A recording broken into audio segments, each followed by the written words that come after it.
नमस्कार, बहुत स्वागत आपका। मैं हूं आपके साथ मनोरा सक्सेना।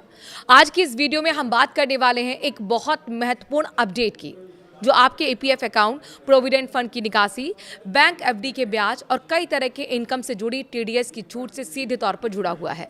कर्मचारी भविष्य निधि संगठन यानी कि ईपीएफओ ने एक बड़ा बदलाव किया है। 1 अप्रैल 2026 से फॉर्म 15G और फॉर्म 15H को पूरी तरह से खत्म कर दिया गया है। अब उनकी जगह एक नया सिंगल फॉर्म आ गया है, फॉर्म 121। अगर आप ईपीएफ निकालते समय टीडीएस बचाना चाहते हैं या बैंक में एफडी रखकर ब्याज पर टैक्स कटौती नहीं करवाना चाहते हैं या पेंशन, डिविडेंड, म्यूचुअल फंड पे आउट जैसी इनकम पर टीडीएस से बचना चाहते हैं, तो ये बदलाव आपको जानना बेहद जरूरी है। पुराने फॉर्म अब काम नहीं करेंगे और गलती से पुराना फॉर्म भरने पर आपका क्लेम रुक सकता है या टीडीएस कट सकता है। तो चलिए शुरू से लेकर अंत तक पूरा मामला आपको आसान भाषा में स्टेप बाय स्टेप समझाते हैं, ताकि आपको कोई कंफ्यूजन ना रहे। पहले समझते हैं कि पुरानी व्यवस्था क्या थी।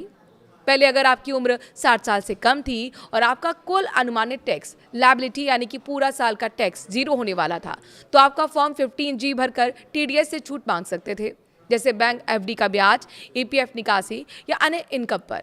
वहीं अगर आप 60 साल या उससे ज़्यादा उम्र के सीनियर सिटीजन थे, तो फॉर्म 15H भरना होता था। दोनों फॉर्म का मकसद एक ही था, टीडीएस ना कटवाना।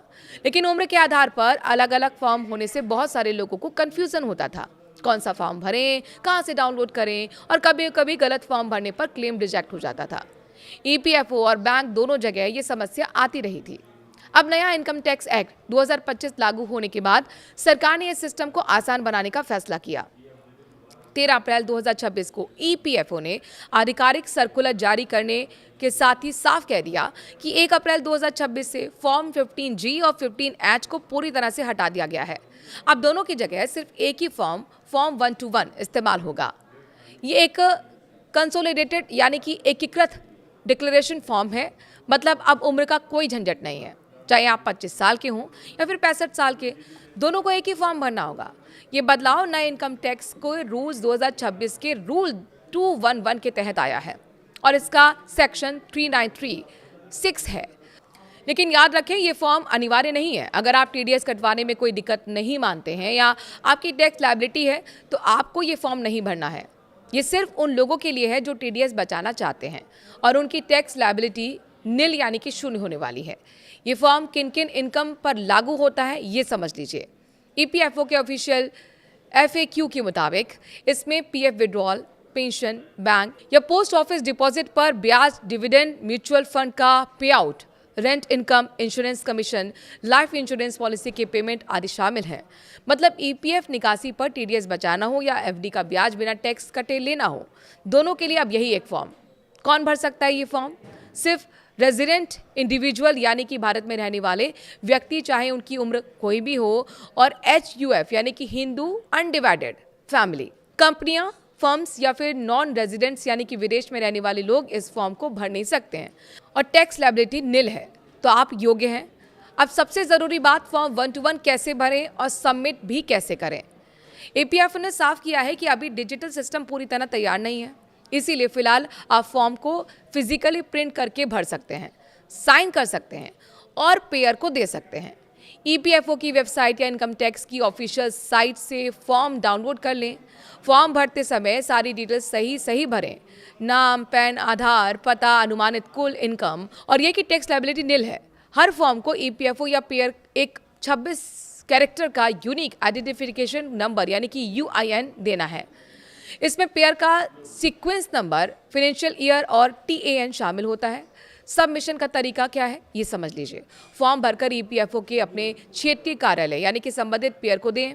ईपीएफओ को हर महीने की 7 तारीख तक पिछले महीने के सभी फॉर्म 121 को इनकम टैक्स के फाइलिंग पोर्टल पर अपलोड करना होता है। साथ में तिमाही टीडीएस रिटर्न यानी कि फॉर्म 140 में भी इन UIN को मेंशन करना पड़ता है।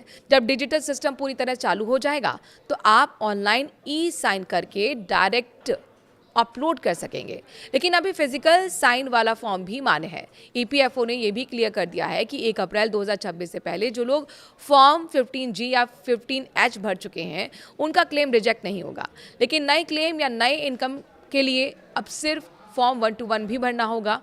अगर आप पुराना फॉर्म भर देते हैं तो प्रोसेसिंग में देरी हो सकती है।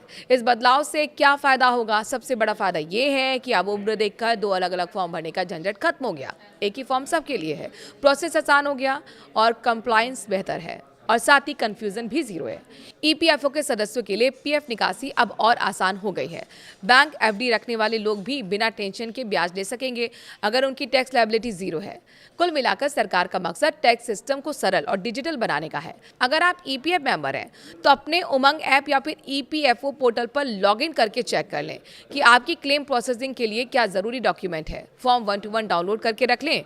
अगर आपकी टैक्स लायबिलिटी निल है तो हर साल नया फॉर्म भरना पड़ता है, ये एक बार का नहीं है। और हाँ, अगर आपका टैक्स बनता है तो टीडीएस कटवाना ही बेहतर है, क्योंकि बाद में आईटीआर में क्लेम करना पड़ता है। कुछ लोग पूछते हैं कि क्या ये सिर्फ ईपीएफओ के लिए है या नहीं। ये हर पेयर पर लागू है, बैंक, पोस्ट ऑफिस, कंपनियां जहां टीडीएस लागू होता है। लेकिन ईपीएफओ ने सबसे पहले अपने सर्कुलर से इसे लागू किया। इसके लिए ईपीएफ सदस्यों को सबसे पहले पता चल रहा है। अंत में एक सलाह, हमेशा ऑफिशियल सोर्स को चेक करें। ईपीएफओ की website epfindia.gov.in, income tax India की साइट या फिर सीबीडीटी के एफएक्यू पढ़ लें। अगर आपका केस थोड़ा कॉम्प्लिकेटेड है, जैसे कि एचयूएफ है या पिछले साल आईटीआर नहीं भरा, तो किसी टैक्स एक्सपर्ट या फिर सीए से सलाह जरूर ले लें। गलत डिक्लेरेशन करने पर पेनल्टी भी लग सकती है। बहरहाल, ये अपडेट आपके पैसे से जुड़ा है, इसीलिए इसे अपने दोस्तों और परिवार के साथ शेयर जरूर करें। अगर वीडियो पसंद आया है तो लाइक भी करें और कमेंट में बताएं कि आपने फॉर्म 121 के बारे में पहले सुना था या फिर नहीं, और सब्सक्राइब करके बेल आइकन दबा दें ताकि ऐसी महत्वपूर्ण अपडेट आपको समय पर मिलती रहे।